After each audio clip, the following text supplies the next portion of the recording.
बांग्लादेश की राजधानी ढाका में उस्मान हादी की हत्या कर दी जाती है। उस्मान हादी की मौत के बाद देखा गया कि बांग्लादेश में आंदोलन शुरू होता है। उस्मान हादी को न्याय दिलाने के लिए शुरू हुआ हिंसात्मक आंदोलन अब बांग्लादेश में हिंदुओं के खिलाफ हो गया है। अभी आप सबने देखा कि बांग्लादेश में हिंदू नागरिक दीपू चंद्र दास को कितनी बेरहमी से पीट कर मार दिया गया। उन्हें पेड़ से लटकाकर जला दिया गया। इस खबर को तो आप सभी लोगों ने सुना ही होगा। उसके बाद देखा जा रहा है कि लगातार हिंदुओं के घरों को जलाने की खबरें सामने आ रही हैं। अभी एक खबर आती है कि बांग्लादेश की पूर्व प्रधानमंत्री खालिदा जिया की मौत हो गई। खालिदा जिया कई दिनों से बीमार चल रही थी, उनकी मौत हो गई है। सभी लोगों का ध्यान खालिदा जिया के ऊपर था। खालिदा जिया की मौत हो गई, इस पर पूरी दुनिया फोकस कर रही थी। लेकिन इसी बीच देखा गया कि लोग खालिदा जिया की तरफ व्यस्त थे। लोगों की निगाहें खालिदा जिया पर थी और कट्टरपंथियों ने बांग्लादेश में 5 हिंदू घरों को आग के हवाले कर दिया।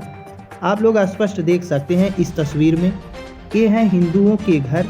इसी प्रकार के 5 हिंदू घरों को बांग्लादेशी कट्टरपंथियों ने आग के हवाले कर दिया है। आप लोग तस्वीर में स्पष्ट देख सकते हैं कि किस प्रकार से हिंदुओं के घरों को बांग्लादेश में जलाया जा रहा है।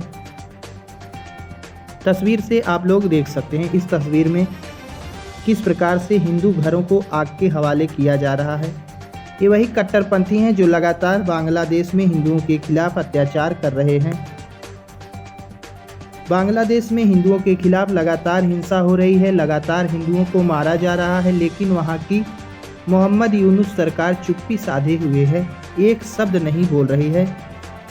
बांग्लादेश में हिंदुओं पर हो रहे अत्याचार पर देखा जाए तो यूनुस सरकार तो चुप है ही, साथ ही साथ हमारे देश की मोदी सरकार जो हिंदुओं के सुरक्षा की गारंटी लेती है वह भी पूरी तरीके से चुप्पी साधे हुए है, एक शब्द नहीं बोल रही है हमारे देश की मोदी सरकार।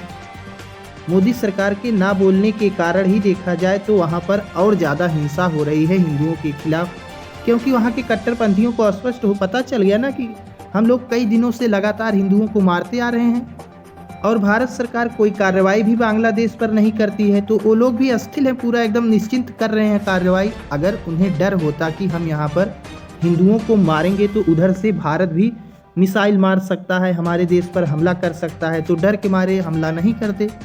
लेकिन हमारे देश की मोदी सरकार पिछली बार हिंसा हुआ तब भी कुछ नहीं बोली, इस बार भी कितने लोगों को मार दिया गया, घरों को जला दिया गया, हिंदुओं के गांव साफ कर दिए गए, लेकिन एक शब्द नहीं बोल रही है।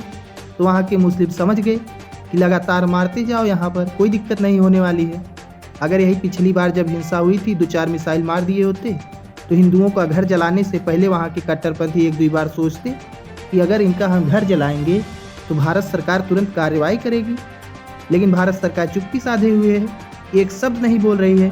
तो ऐसी स्थिति में बांग्लादेश में हिंदुओं के खिलाफ हिंसात्मक आंदोलन लगातार बढ़ते ही जा रहा है। दुनिया की निगाहें खालिदा जिया पर टिकी थी और इसी बीच देखा गया कि कट्टरपंथियों ने हिंदुओं के घरों में आग लगा दी। इससे पहले दीपू चंद्र दास की हत्या हुई थी, आप सभी लोग जानते ही हैं कितनी बेरहमी से इन्हें मारा गया था। ये दीपू चंद्र दास का परिवार आप देख सकते हैं, उनकी ये बेटी है, उनकी पत्नी है। दीपू चंद्र दास को कितनी बेरहम तरीके से मार दिया गया, लेकिन हमारे देश की मोदी सरकार ने एक शब्द नहीं बोला। कट्टरपंथियों को पता चल गया है कि भारत सरकार को कोई आपत्ति नहीं है, मारो यहाँ पर। अभी 1-2 मिसाइल मार दे मोदी सरकार बांग्लादेश पर, हिंदुओं पर हो रही हिंसा कम हो जाएगी। बाकी हिंदुओं पर हो रही हिंसा पर आप लोगों की क्या राय है, आप लोग अपनी राय दे सकते हैं।